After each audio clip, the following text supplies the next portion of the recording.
이 시간 함께 은혜 나눌 하나님의 말씀은 누가복음 8장 33절에서 39절의 말씀입니다. 하나님의 말씀을 봉독해 드립니다.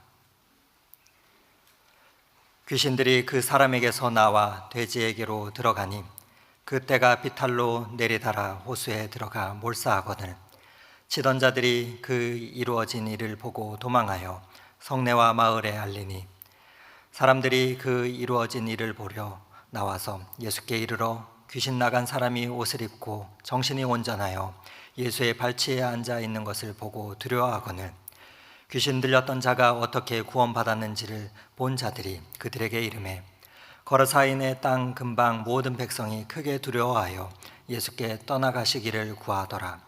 예수께서 배에 올라 돌아가실새 귀신 나간 사람이 함께 있기를 구하였으나 예수께서 그를 보내시며 이르시되 집으로 돌아가 하나님이 내게 어떻게 큰일을 행하셨는지를 말하라 하시니 그가 가서 예수께서 자기에게 어떻게 큰일을 행하셨는지를 온 성내에 전파하니라. 아멘.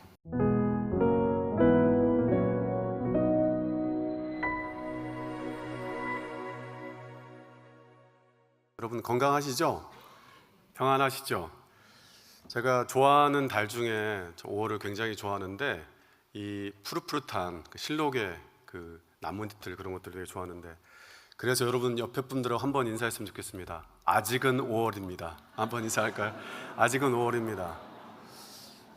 자연이 우리에게 주님의 복음을 보여줄 때가 있는 것 같습니다. 오늘 우리가 읽은 본문은 너무나 잘 아는 본문입니다. 다 읽지는 않았지만 이 갈릴리 호수 진화에 거라사 지방에 있었던 그 광인을 예수님께서 고쳐주시는 이야기가 오늘 이야기의 주된 이야기입니다. 우리가 잘 아는 것처럼 이 이야기 속에서 이 돼지떼가 그 2,000마리 가까이가 죽게 되는데 저는 곰곰이 말씀을 준비하면서 생각해 보았습니다. 요즘엔 이제 뉴스가 많이 보도되잖아요. 정말 이 무덤가에 갔던 사람이 나았던 것 혹은 이 사람이 혹시나 죽었다면 그 뉴스하고 그리고 돼지떼 2,000마리가 몰살한 것 어떤 게 뉴스가 될까? 저는 후자가 뉴스가 될 것 같습니다. 그때나 지금이나 사람들에게 이 돼지떼가 죽었다는 것이 훨씬 크게 다가오고 있습니다. 왜 그럴까요? 우리의 생각 속에서 무엇이 이것을 더 크게 보게 만드는 것일까요? 저는 오늘 우리가 너무나 잘 아는 거라사 광인의 이야기 속에서 하나님께서 어떻게 하나님 나라를 세워 가시는가 그런 것들을 한번 살펴보려고 합니다. 첫 번째로 하나님께서는 무덤가에 거하는 사람을 구원하길 원하십니다. 저는 성경에 누가복음에 나오는 말씀인데 99마리를 버려두고서 한 마리 잃은 양을 찾아 나서는 이야기가 나오지 않습니까? 목자 이야기. 그런데 그 이야기가 정확하게 들어맞는 본문이 어딜까 생각해 보면 바로 오늘 우리가 읽었던 말씀입니다. 그러니까 세상의 셈법과 하나님의 셈법이 완전히 다른 모습을 보여주고 있죠. 이야기에 등장하는 사람은 흔히 거라사 광인이라고 하는데요, 특별한 이름이 언급되지도 않습니다. 이 사람은 귀신이 들려서 무덤가에 살고 있었습니다. 27절에 보면 이렇게 말씀하고 있습니다. 예수께서 육지에 내리심에 그 도시 사람으로서 귀신 들린 자 하나가 예수를 만나니 그 사람은 오래 옷을 입지 아니하며 집에 거하지도 아니하고 무덤 사이에 거하는 자라. 이 사람은 귀신이 들렸고 옷을 오랫동안 입지 않았고 거기다가 무덤에 거하고 있다고 말합니다. 여러분 누가복음은 이게 마태복음에도 나오고 이 이야기가 그 다음에 이 마가복음에 나오고 이 누가복음에 나오는데 누가복음을 쓰신 우리 누가라는 분은 굉장히 도시에 대한 관심이 많은 분입니다. 그러니까 신약성경에 한 160여 차례 그 도시라는 표현이 나오는데 그 중에 80회 이상을, 그러니까 반 이상을 누가복음과 사도행전을 쓰신 분이 누가라는 분인데 그분이 사용하셨습니다.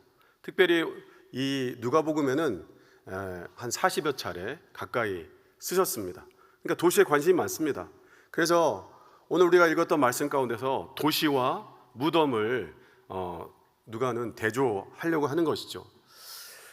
누가에게 도시는 인간의 번영과 영광을 상징한다면 무덤은 실패와 죽음을 상징합니다. 무덤은 도시와 격리된 장소에 있고 도시 바깥에 있으니까요. 그리고 종교적으로도 되게 부정한 장소이고요. 가정과 가족과 인간관계, 사회가 단절된 그런 공간을 상징합니다. 29절을 참고해 보면 이 사람을 격리시키기 위해서 이 사람의 손과 발에 쇠고랑과 쇠사슬을 묶어두기도 여러 차례 했지만 귀신이 이 사람을 막 흔들 때는 그것을 떨쳐내고 광야로 달려나가서 소리 지르고 또 마가복음에 보면 자기 몸을 상하기도 하는 그러한 상황 가운데 있었습니다.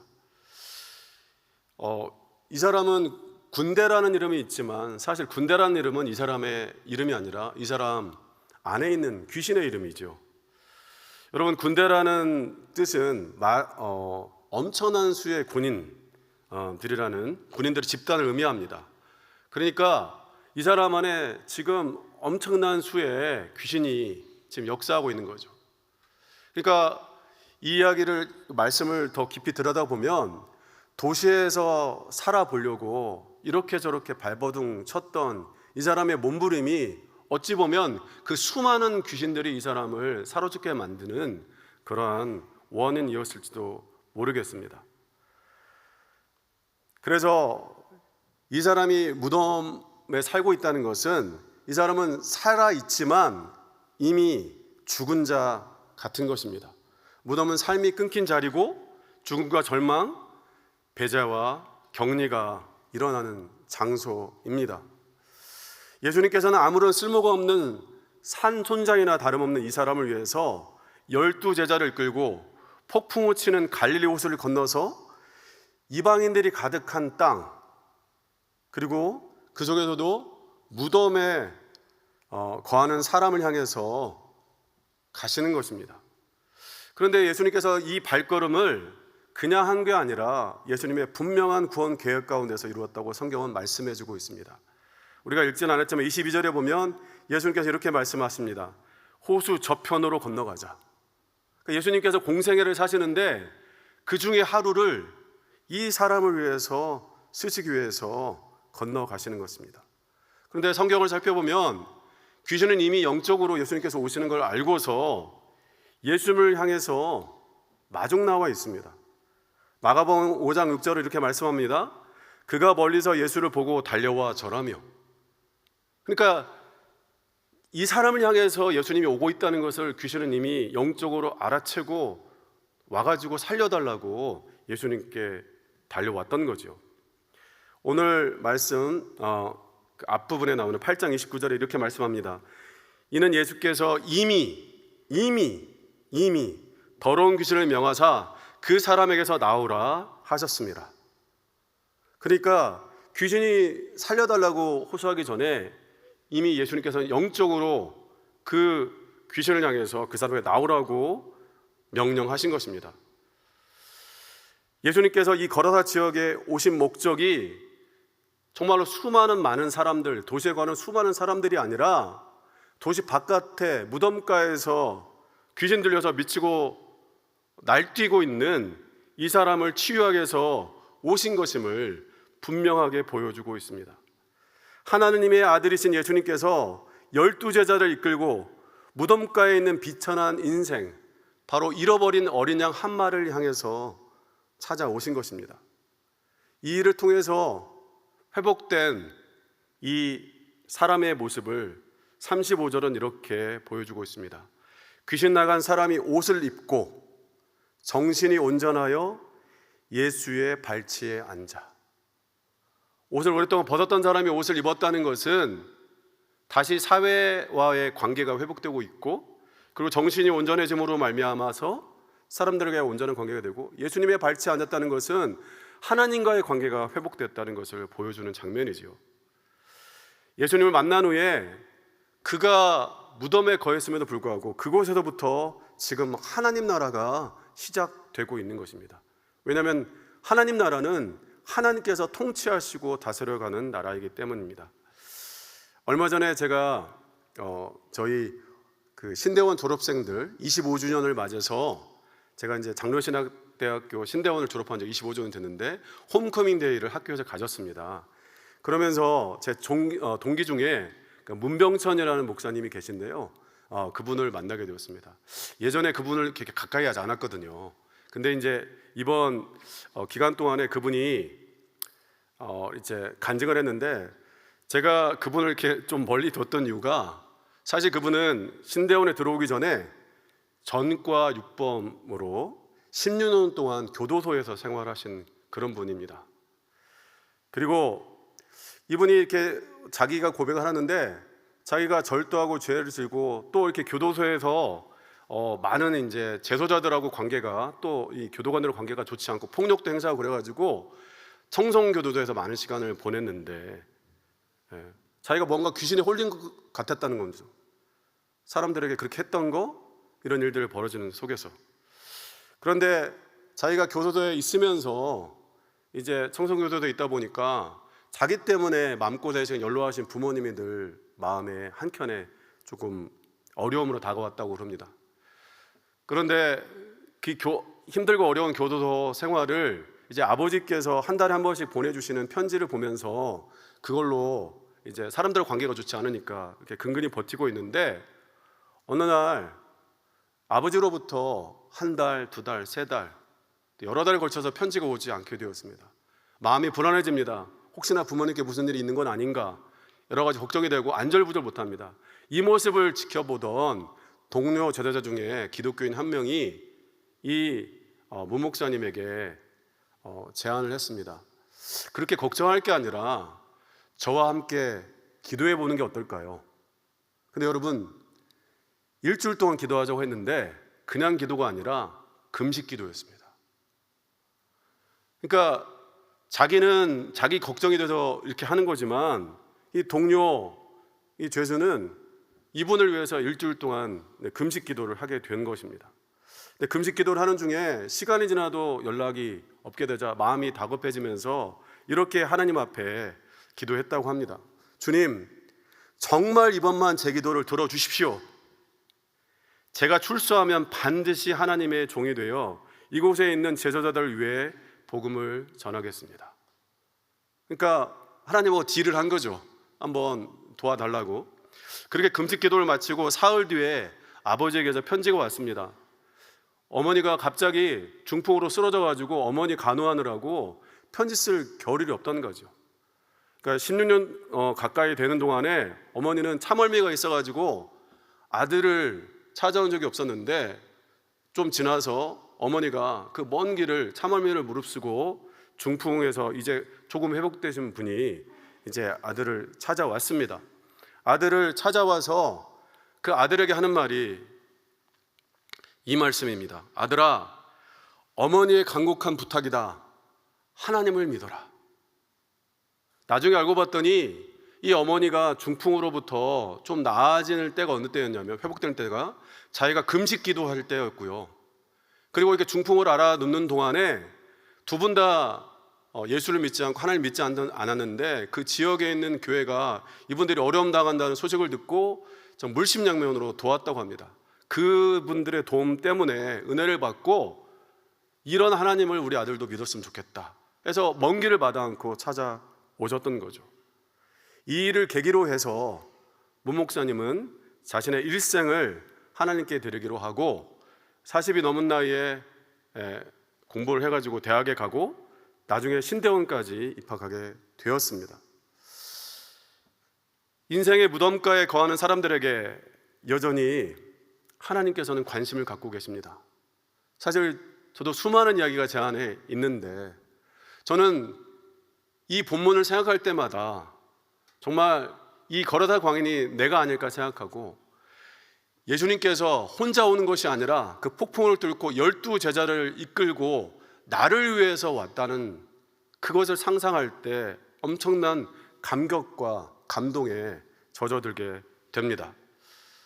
여러분 인생을 살아가다 보면 말할 수 없는 고통과 절망의 무덤에 거하다가 그러다가 우리가 인생의 그 가운데서 하나님 나라 우리를 구원하시는 그 하나님 나라를 맛보게 되죠. 오늘 우리 집사님께 기도하실 때 찬양했던 것처럼, 고백했던 것처럼 정말로 그렇게 무덤가에서, 세상에 정말로 고통 가운데서 예수님을, 하나님을 만난 사람들은 이렇게 하나님을 찬양합니다. 내 영혼이 은총 입어, 내 영혼이 은총 입어, 중한 죄짐 벗고 보니 슬픔 많은 이 세상도 전국으로 와도다. 전이나 지금이나 무덤 같고 정말 슬픔 많은 세상이지만 이제 예수님을 만나고 보니까 그곳이 하나님 나라가 되는 것을 경험하게 되는 것입니다. 사랑하는 여러분, 혹시 지금 무덤가에 계시다면 여러분을 향해 두 팔을 벌려 다가오시는 예수님을 향해 손을 내미십시오. 사랑의 예수님께서 무덤가에 고통성에 울부짖는 여러분을 찾아가서 회복하고 구원해 주시기를 축복합니다. 두 번째로, 하나님께서는 구원받은 한 사람으로부터 하나님 나라를 시작하십니다. 하나님께서 하나님 나라를 어떻게 이루어 가시는가, 엄청나고 대단한 일을 행하실 것 같지만 이렇게 오늘 거라사 광이라는 사람을, 한 사람을 변화시키셔서 그 사람을 통해서 하나님 나라가 어떻게, 하나님의 정의가 어떻게, 하나님의 생명이 어떻게 이루어진지를 보여주시고 그 일을 통해서 세상에 불의가 드러나게 하십니다. 어찌 보면 하나님의 능력으로, 예수 그리스도의 복음으로 구원받은 그 한 사람은 세상을 불편하게 만드는 존재가 되는 것이죠. 우리가 읽었던 본문에서 우리를 놀라게 하는 지점은 귀신 들렸던 사람이 온전해져서 고침을 받았는데 그 일에 대해서 사람들은 기뻐하기보다 두려워했다는 점입니다. 35절에 이렇게 말씀합니다. 사람들이 그 이루어진 일을 보러 나와서 예수께 이르러 귀신 나간 사람이 옷을 입고 정신이 온전하여 예수의 발치에 앉아 있는 것을 보고 두려워하거늘. 37절도 이렇게 말씀합니다. 거라사인 땅 근방 모든 백성이 크게 두려워하여 예수께서 떠나시기를 구하더라. 예수께 떠나기를 구하더라. 여러분, 제가 지난번에 달란트에 관한 설교를 할 때도 말씀드렸지만 하나님을 신뢰하지 못할 때 드러나는 가장 일반적이고 그런 특징 중에 하나는 뭐냐면 바로 두려움입니다. 지금 그런 모습을 이 백성들은 보여주고 있습니다. 이 사람들이 왜 두려워하는가? 이 두려워하는 이 사람들의 마음에서, 태도에서 우리는 이 사람들의 가치가 어디 있는지 우리는 알 수가 있습니다. 아까도 말씀드렸처럼 누가복음은 이 거라사 광인이 도시 사람이라는 것을 강조합니다. 그래서 성내에 가서 나중에 전한다고 할 때 그 성이라는 표현도 사실은 도시라는, 원문을 쫓아가면 도시라는 말인데요, 이 거라사는 기원전 64년 로마 장군 폼페이우스가 요단강 동편에 건설한 10개의 도시 중에 하나였습니다. 이 10개의 도시, 이게 데카폴리스라는 곳인데 그 중에 한 도시가 바로 거라사죠. 알렉산더 대왕이 기원전 300년 그때부터 이 지역에 헬라 문화를 이식하려고 세우기 시작했는데 로마가 다시 이 지역을 점령한 다음에 이 로마식으로 신도시를 이제 만들려고 계획한 것입니다. 이제 화면을 내려주셔도 될 것 같습니다. 여러분, 우리나라 신도시 개발하는 우리나라도 요즘에 신도시 이렇게 요즘도 하고 있잖아요. 제가 기억하기로 사람들한테 가장 또 이렇게 뭔가 센세이션 일으켰던 게 분당입니다. 분당 신도시 개발한다고 할 때 사람들이 막 이 강남보다 더 좋은 동네. 그래서 이런 말도 있었잖아요. 천당 밑에 분당. 그러니까 지금 데카폴리스 10개의 도시는요, 이 지역에 진짜 로마식으로 엄청나게 멋있는 삐까뻔쩍한 그러한 도시를 짓겠다는 거죠. 그렇게 해서 지어놓은 겁니다. 이 10개의 도시들은 대부분 자기 도시의 화폐를 가지고 있었습니다. 그만큼 발전한 엄청나게 번성한 도시였죠. 여러분, 이 도시 경제를 이끌어가는 가장 중요한 산업 중에 하나가 바로 양돈업이었습니다. 율법에서 금지한 돼지를 키우는 일이 큰 돈벌이가 되었기 때문에 버젓이 하나님의 땅 이스라엘에서 이 돼지를 키우고 있는 것입니다. 여러분, 왜 돼지를 키웠을까요? 여러분, 로마 신들에게 가장 많이 바치는 로마 신전의 제물이 바로 돼지였습니다. 그리고 로마 사람들이 가장 즐겨 먹었던 고기가 바로 돼지였습니다. 그래서 그 옛날에 벌써 돼지 요리법, 그런 것들이 굉장히 많이 발달해 했었습니다. 그리고 군대에서도 주요 군 식량으로 사용하는 게 군대였습니다. 주둔할 때는 생고기를, 그리고 이동 중에는 염장한 돼지고기를 가지고서 군 식량으로 사용했습니다. 우리가 이렇게 얘기하면 우리에게 잘 안 와닿는데 이제 돈으로 한번 계산해 봐야 하잖아요. 당시에 돼지가 한 마리가 작으냐 크냐에 따라서 10데나리온에서 20데나리온, 오늘날처럼 큰 돼지들은 아니니까요. 그 정도 했다고 합니다. 그래서 평균적으로 15데나리온이라고 볼 수가 있는데, 당시에 노동자가 하루 일해서 벌 수 있는 돈을 1데나리온 정도 되었다고 합니다. 그러니까 노동자가 꼬박 2주를 열심히 일하고 돈을 쓰지 않고 모아야 되는 돈이 돼지 한 마리의 가격이었습니다. 마가복음 5장 13절에 보면 몰사한 돼지의 수가 얼추 2,000마리 됐다고 그러니까 노동자가 이것을 계산해 보면 한 3만 데나리온 정도 됩니다. 3만 데나리온. 그러니까 노동자가 1년에 비 오는 날 빼고 300일 정도를 일한다 치면 100년을 모아야 모을 수 있는 돈. 우리 교인들은 돈 얘기할 때는 별로 놀라지 않으신 거 보면 믿음이 좋으시든지 돈이 많으시든지 둘 중에 하나신 것 같습니다. 그러니까 돈을 생각해 보면 거라사 사람들의 반응이 이해가 됩니다. 귀신 들려서 무덤가에 살던 사람이 고침받는 거, 그거보다 돼지가 몰사해서 3만 데나리온은 잃어버린 것이 훨씬 크게 더 다가오는 거죠. 같이 비교해 볼 때 훨씬 엄청난 그런 지역 경제에 타격을 입히는 일이 일어난 것입니다. 이스라엘 땅에서 또한 버젓이 이렇게 헬라 도시들이, 또 로마식의 도시들이 번성할 수 있었던 것은요, 로마의 군사력 때문이었습니다.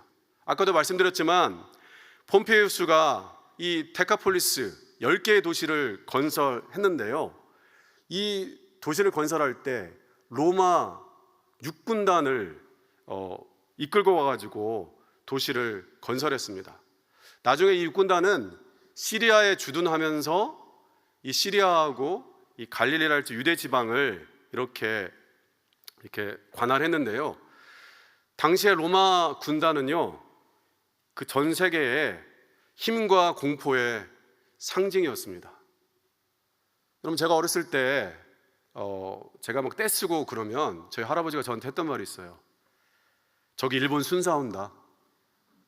여러분, 저는 사실 일본 순사 어떤 상황인지 모르지만 제 할아버지에게는 일제시대를 겪으면서 일본 순사가 얼마나 무서운 존재인지 알고 있기 때문에 저를 겁주시려고 제가 일본 순사를 얘기했습니다.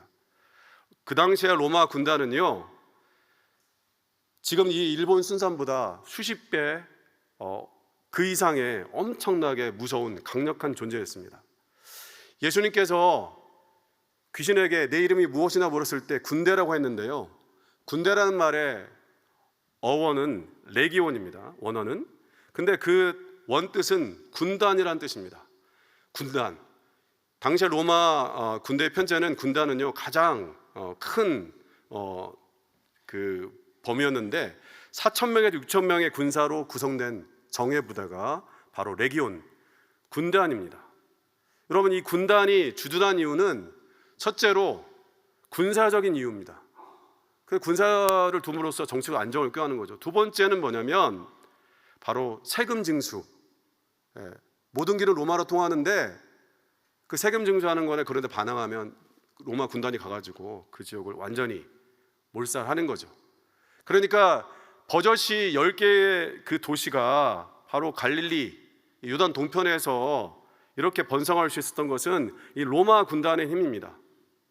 그러니까 귀신의 이름이 군단이라고 하는 것은 많은 것을 상징하고 있습니다. 그러니까 로마의 어떤 정치적이고 군사적인 것까지도 포함하고 있는 거죠. 그런데 여러분 아시다시피 예수님께서 귀신에게 내 이름이 무엇이냐라고 물었습니다. 그건 영적인 권위를 드러낸 것입니다. 여러분 그때나 지금이나 사실을 윗사람은 아랫사람에게 이름을 물을 수 있는 거고 아랫사람 윗사람에게 이름을 묻지 못하는 거죠. 그러니까 한마디로 말해서 지금 예수님께서 그 엄청난 귀신들보다도 훨씬 큰 힘을 갖고 계시다는 것을 보여주는 거죠. 그리고 나중에 보면 이 귀신들이 돼지떼에 들어가서 이제 그 갈릴리 호수에 빠져 죽는데 그것은 무슨 얘기냐면 이 세상의 권력과 권세를 몰락시킬 수 있는 힘이 예수님께 있다는 것을 상징적으로 보여주시는 것입니다. 그러니까 당시에 로마의 어떤 힘과 그리고 이 돈으로서 로마가 돌아가는 건데 그보다도 우리 예수님께서 훨씬 더 큰 힘을 가지신 분이라는 것을 이 본문은 상징적으로 보여주고 있는 것이죠. 이 거라사 광인의 시대와 마찬가지로 오늘날의 시대도 힘과 돈이 지배하는 시대입니다. 독일의 철학자 하버마스는 현대를 가리켜서 이렇게 말했습니다. 힘과 돈이 사람들이 사는 생활 세계를 식민지화했다.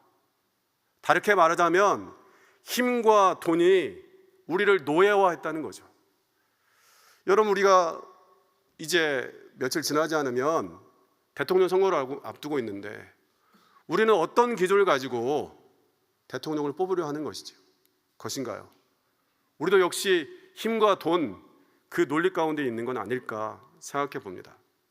하지만 분명히 오늘 말씀을 통해서 예수님께서는 거라사 광인의 구원 사건을 통해서 힘과 돈에 의해서 돌아가는 그런 세상이 아니라 한 생명을 이 2,000마리 돼지보다 더 귀하게 여기시는 생명과 정의가 하나님 나라의 중요한 가치임을 드러내고 계시는 것입니다.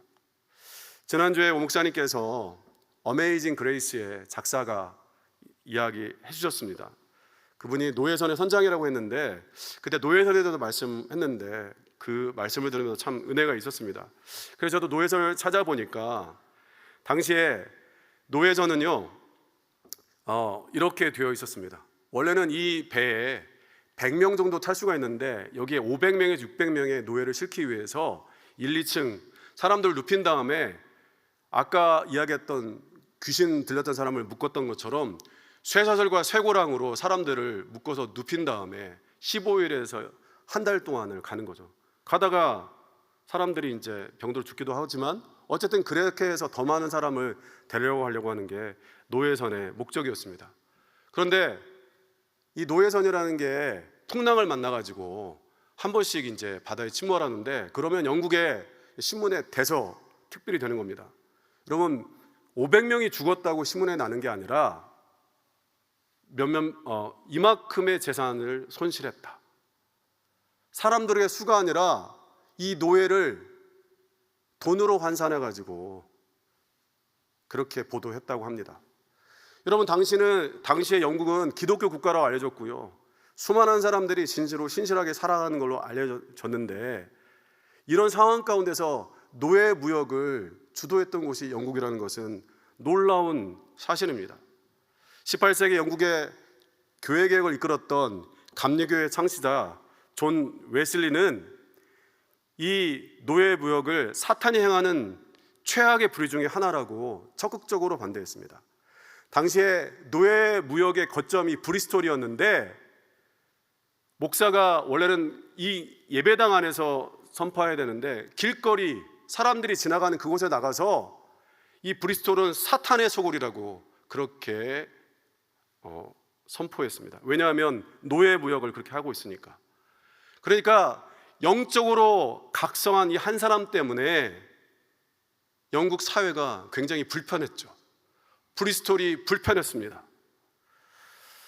사랑하는 여러분, 우리 한 사람 한 사람의 구원은 세상에 하나님의 나라를 드러내는 그런 존재들입니다.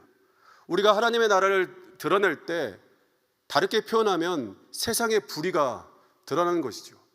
그러니까 거라사 광인의 존재 때문에 세상 사람들이 불편해지는 것처럼 우리가 예수 믿고 하나님 나라 쫓아 살면은 이 한국 사회가 불편해지는 것입니다.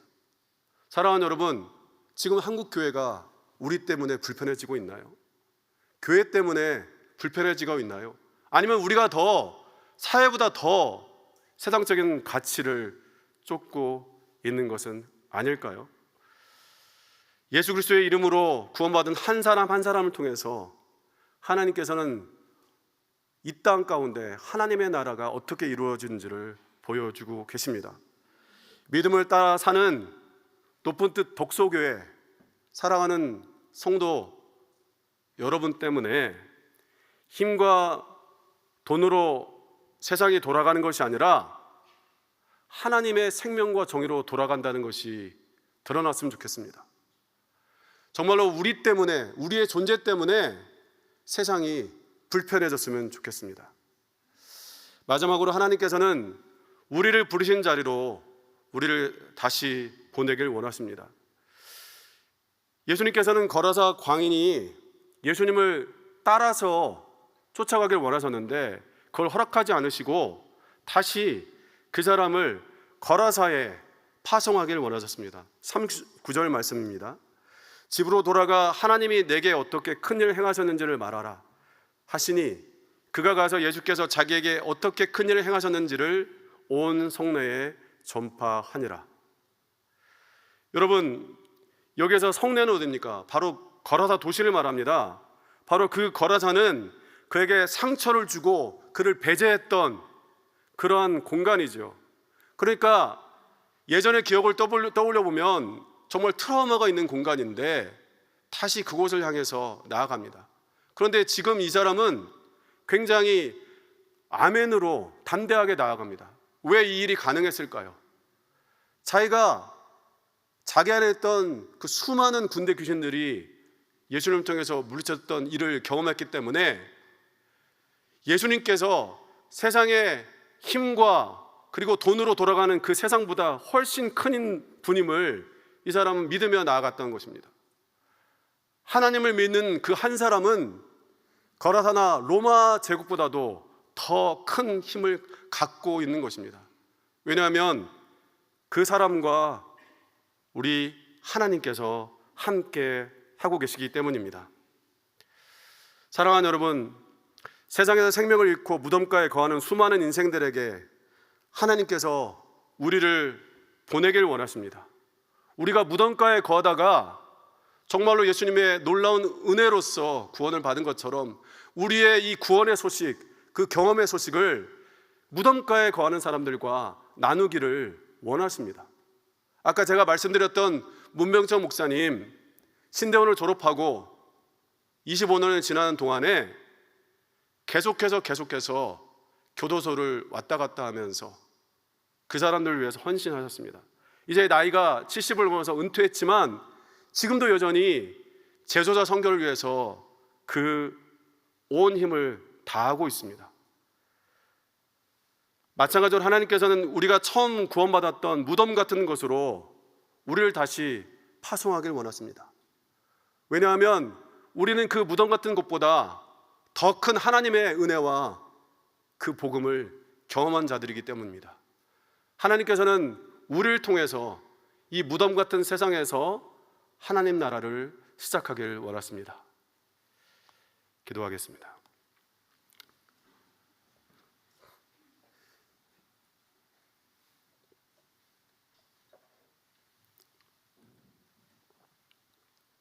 예수님께서는 오늘도 무덤가에 거하는 잃어버린 양을 찾아 나서는 분이신 줄 믿습니다. 지금 무덤가에 거하는 그 사람에게 구원을 베풀어 주시옵소서. 하나님께서는 구원받은 한 사람을 통해서 이 세상에서 하나님 나라를 시작하시는 분인 줄 믿습니다. 하나님의 법과 식을 따라 사는 우리 때문에 세상이 불편해지기를 소망합니다. 하나님께서는 거라사 광인을 하나님 나라의 증인으로 다시 거라사에 파송하신 것처럼 우리를 부르신 자리로 우리를 보내시기를 원하십니다. 우리를 무덤에서 구원하신 그분의 명령을 따라 아멘으로 화답하며 나아가는 우리가 되기를 소망합니다. 이 모든 말씀 죽음 위에서 부활하신 예수 그리스도 이름으로 기도드립니다. 아멘.